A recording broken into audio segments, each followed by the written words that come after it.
Okay, well this will be a bit of a different carb video. I've actually already disassembled everything and I've just pulled these out of the bath. You can actually see them steaming because they've been at 70 degrees or so. But what I'll do is I'll talk you backwards through and you'll get the idea of how these carbs work for the Suzuki DR200. So here's the body. You can't see. I'll put the autofocus on. So there's the body there. It's a Mikuni, it's actually like a flat slide that's hybridized with a diaphragm. So it's a farm bike. But luckily I've already cleaned all this stuff out. It was really bad. It was filled with heaps of red, nasty rouge from sitting for so long. So we'll get to it then, I guess. Let's see if we can get my frame out and we'll start getting down in here so you guys can see. Okay, so the main jets and all that, they've been cleaned in this ball here. So I'm gonna open this ball and dump it in my clean bowl. These ball cages are real handy to have for small parts so you don't have to fish them out of the bottom of the ultrasonic cleaner. Alright. Just use a towel to clean all that up.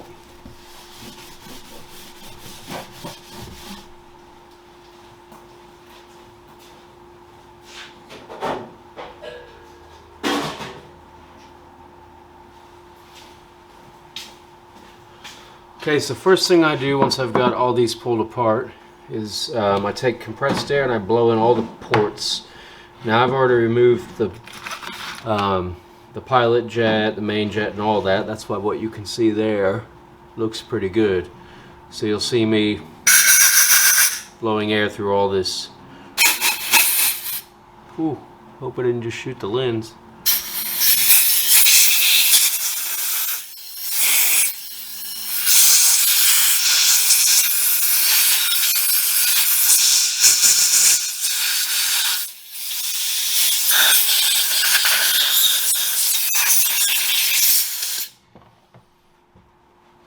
Now, I don't usually ultrasonic with the fuel mixture screw out of it, so you can see I've left mine in there. So I'm going to count how many turns in. 1/2, 1, 1.5, 2, 2 1/4. And I do that because I find whenever I ultrasonic clean with the fuel mixture screw out, the O-ring and the flat washer, which are really tiny, end up falling out into the bottom of the ultrasonic cleaner. Whereas I can just do it right now, and you see I've caught the O-ring and the flat washer there, so I don't have to worry about finding it, and I can just manually clean this port. So basically gonna put some fluid in there and make sure I see it shoot up in through there, which I do. I'll check for this to be clean.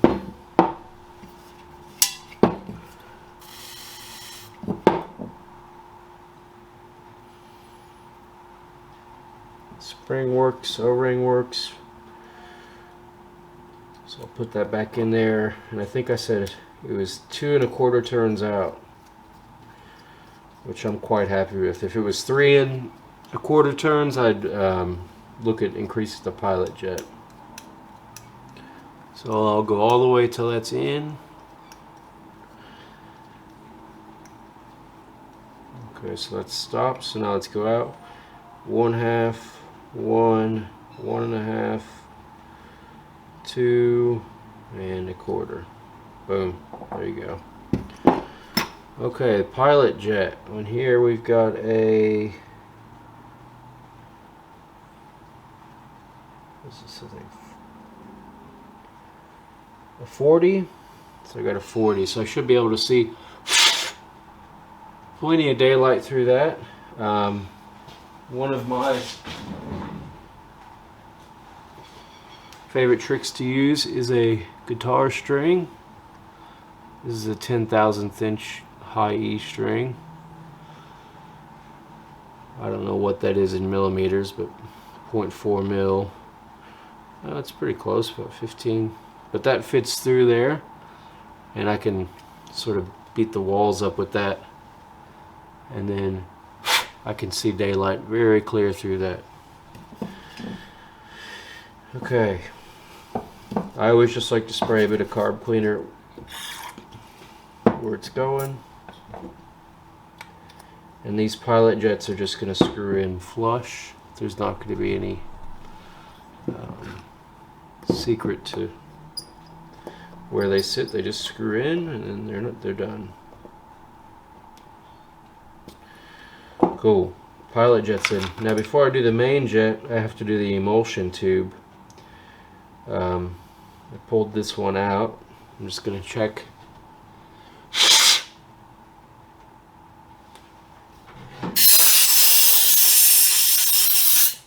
Compressed air is always your friend. This is a 513, I think 513 P-5 emulsion tube, if that makes sense. These are a little bit tricky to get in at times, so what I'll do is I'll use my straight pick, put it on, and I'll guide that through upside down. There is a groove there which I'll have to worry about towards the end.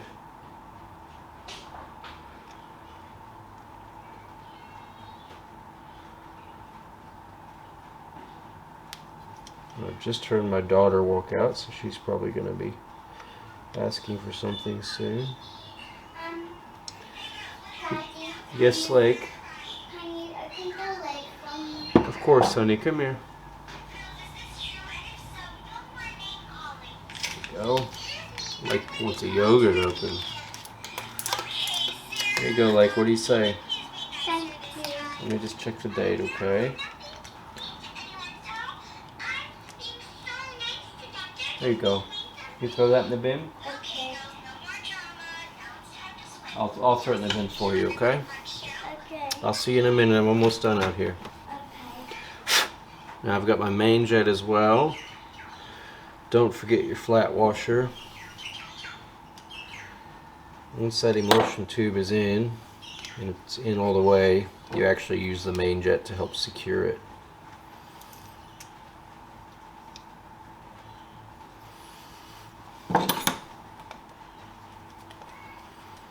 So again, I'm not going crazy tight with these, especially since that's plastic.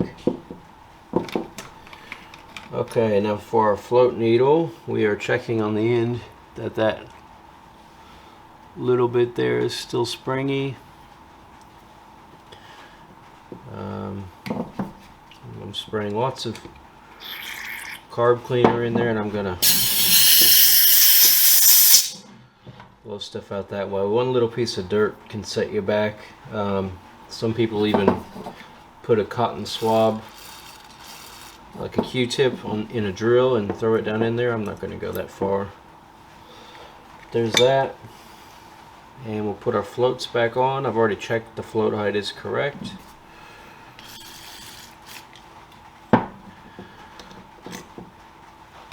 And this pin is actually a hammer in. So there's a side it goes in and the side it doesn't. I didn't really mark it. I probably should have. Let's just see if the other one goes in.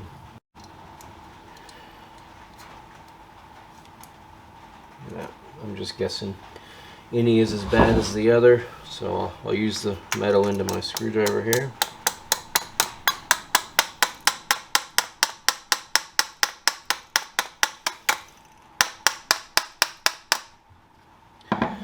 I usually just pound that in until it's flush. If it's not in far enough, sometimes it can hinder the bowl going on, but I've got plenty of clearance there, and that's not coming off. And what I do is I'll usually hook up the fuel tube and check, but if you hear me go, see if I can do that. I'll blow.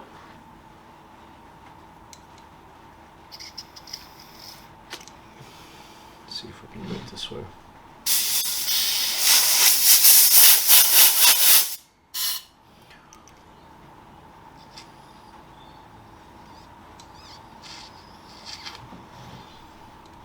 It's a bit hard to get on sound. But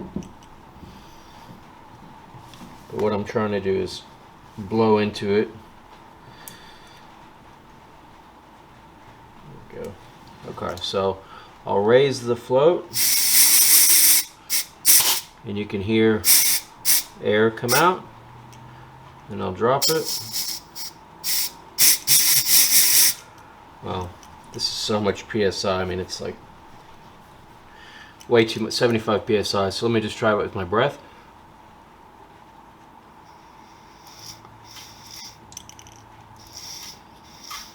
Now, there's flow there, but I actually don't quite like how that feels.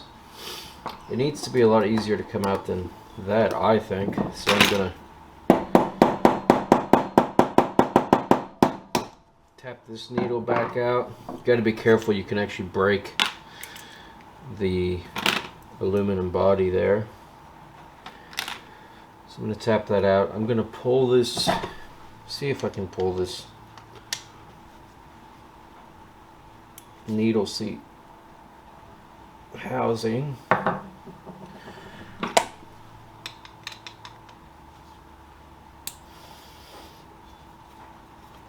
See if there's something blocking it up or if it's just my imagination.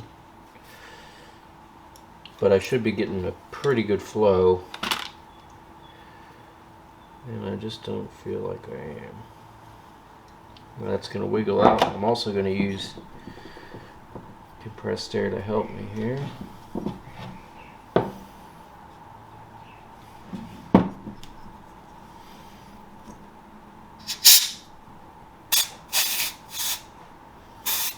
I don't know if you guys can see that, but I'm covering the hole in the... It's almost like the harder I pushed, the more it came out because of the compressed air. Now, let's have a look at that. You can see there's a bit of dirt and grime in there, but nothing too crazy that I can see.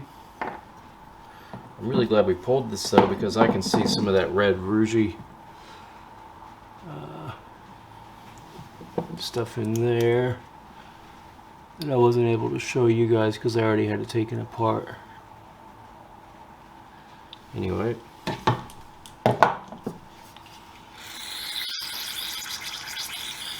live and learn. Should have taken that part out.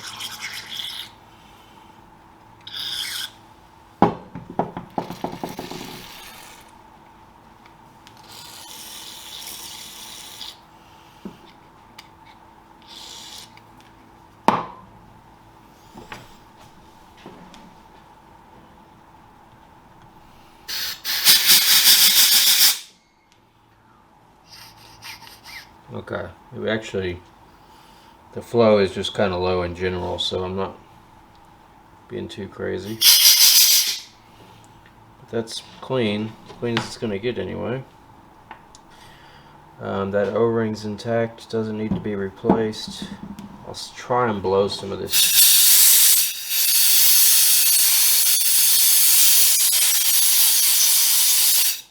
That old bad stuff back through.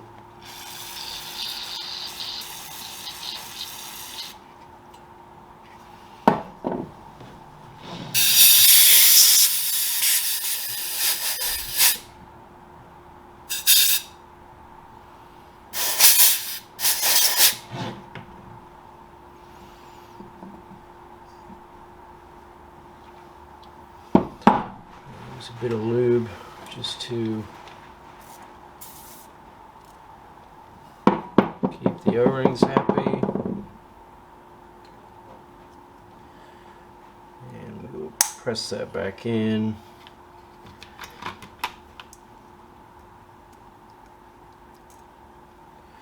Get the screw back.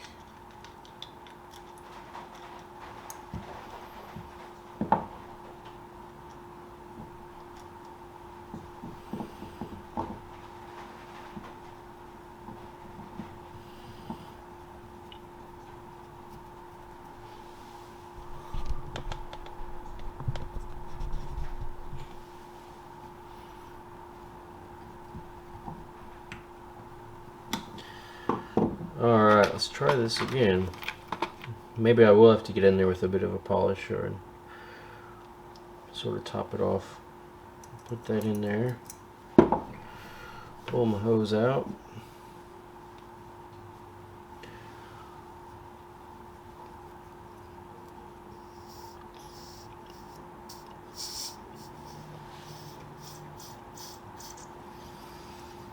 Maybe it's just me, but I'm just not happy with the low amount of flow I get through there.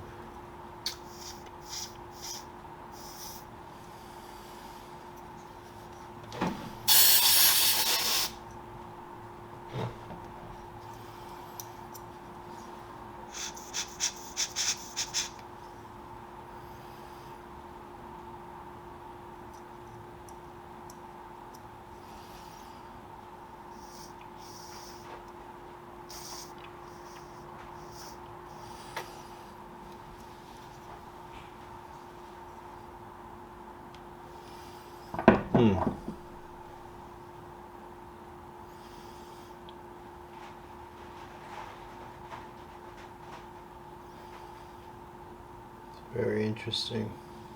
I'm going to go ahead and stick with it.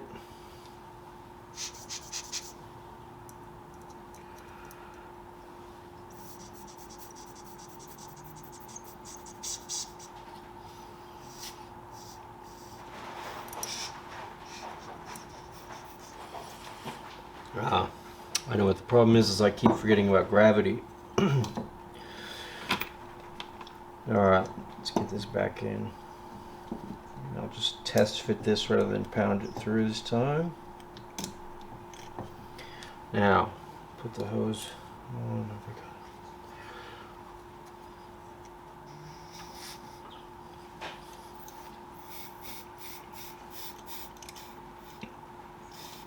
It's much better. So, with the floats down,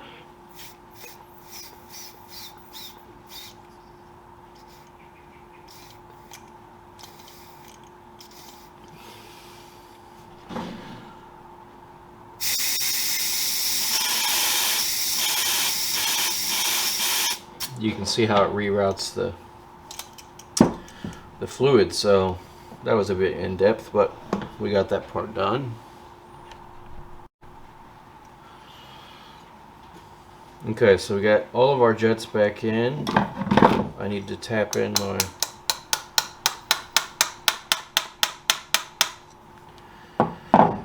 float pin needle. Now, the reason I don't know why they make them press fit is because once it's inside this area, it can't really back out on its own. I mean, you would have to,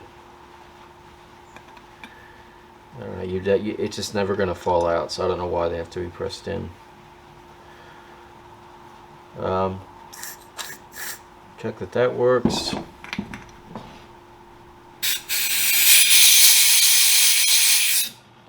Certainly does. I'll go clean up this screw.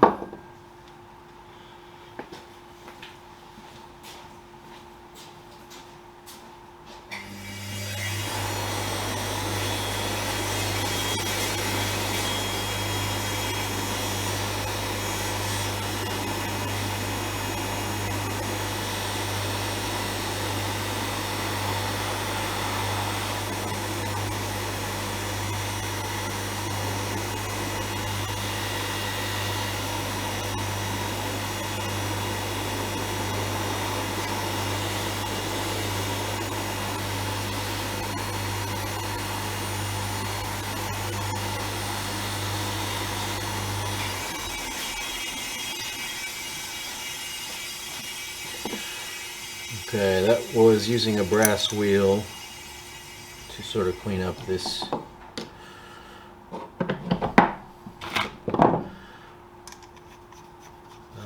dump screw here.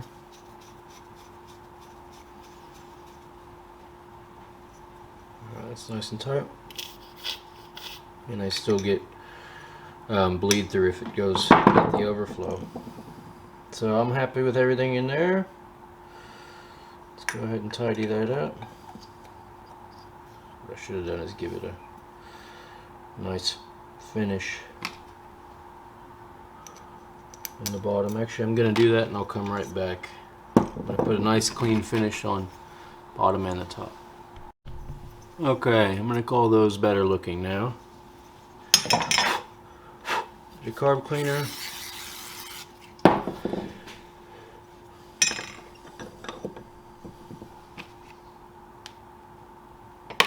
And now I got to go do the same with the bolts. Okay, I've saved you the time of showing you how the bolts go in, but I think that looks a lot nicer. Just having the bolts, you know, not be all rusted. So now we're going to do the slide part of it. And I just like to spray lubrication in there. I've gone through already and cleaned up most of the dried ethanol. You can see here how there's a bit of black stuff there, and it won't come off with brake cleaner, but with carb cleaner usually it comes off pretty well. So I'll give all that a rub, which I've already done once. And there goes the needle itself, and then I'm just looking at the diaphragm, holding it up to the light, looking for pinholes or any light getting through. And if I see any light get through, the diaphragm has to be replaced, which is basically under these screws and replace it. But it looks fairly well, and I can rejuvenate it with a lubricating spray. It just sort of impregnates the plastic. I'm going to take note that my clip is on the third notch down, which I believe is the middle, and it's a D26, a 5D26 needle. So let me get that dropped. You can sometimes wiggle it, sometimes it wants to not be fine, and you gotta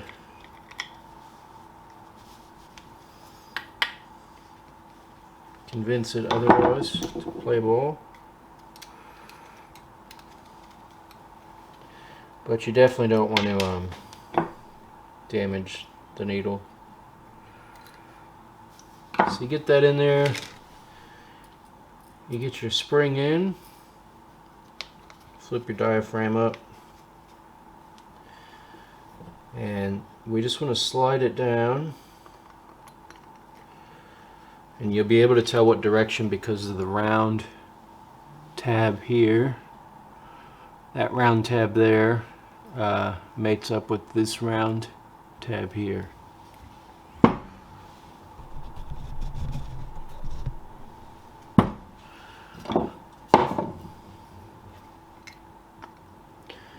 And usually the needle's not going to want to go in, so you're going to have to use a hook like this. One that's preferably clean. Hook like that to hook the needle and get it to go into the emulsion tube.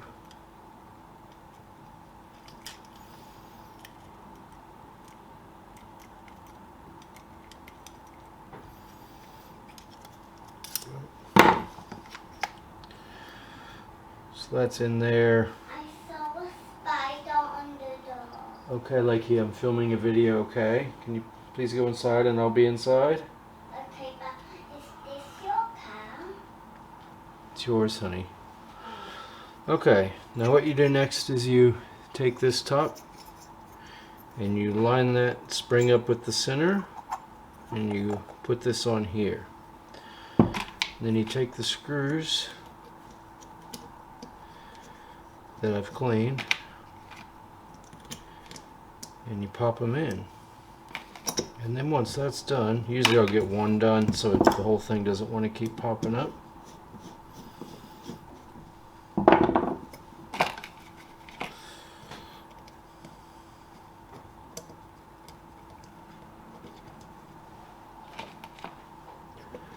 And I know the zoom and all that's a bit dodgy at the moment. I've got this new camera. I'm trying to work out the best spot to put it, so you'll have to work with me. I lost my GoPro doing some kayaking, so I bought a new camera, which should in theory give us better content, but we'll see what we get. So anyway, we tighten this up to nothing crazy.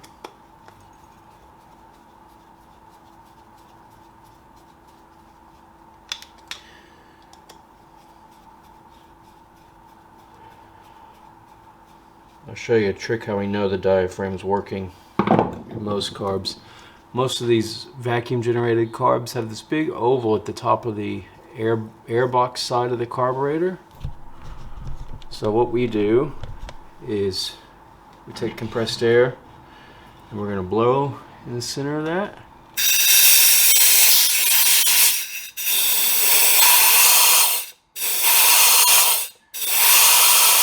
And you can actually see the slide go up and down. So when your engine's drawing a vacuum, the slide comes up, allows more fuel in, and the bike accelerates. Alright, the last thing I've left is the choke assembly. Basically this usually just gets cleaned with a little bit of Scotch-Brite, just to clean off any grime. You can hit it with a polish wheel if you want. And I'll usually even put some assembly lube because this stuff dissolves in petrol, but it's what you would use like if you were reinstalling a camshaft. And that's going to go right back in this hole here. So you put that in, and this little plastic housing is a 14mm wrench, but you're never going to be able to get it very tight just by the design of it. It's pretty hard to get to. So you'll see me, I'll just give it a little bit of a torque there, and that's like literally the only way I can grab it. But that's all you need as long as it's not leaking air. And that choke goes out, stays out, and goes in, stays in. And so there you go, everybody. That's officially the Suzuki DR200 flat side carburetor rebuild. It was a bit backwards because I started without you, but we'll get this back on the bike and I'll show you how it works.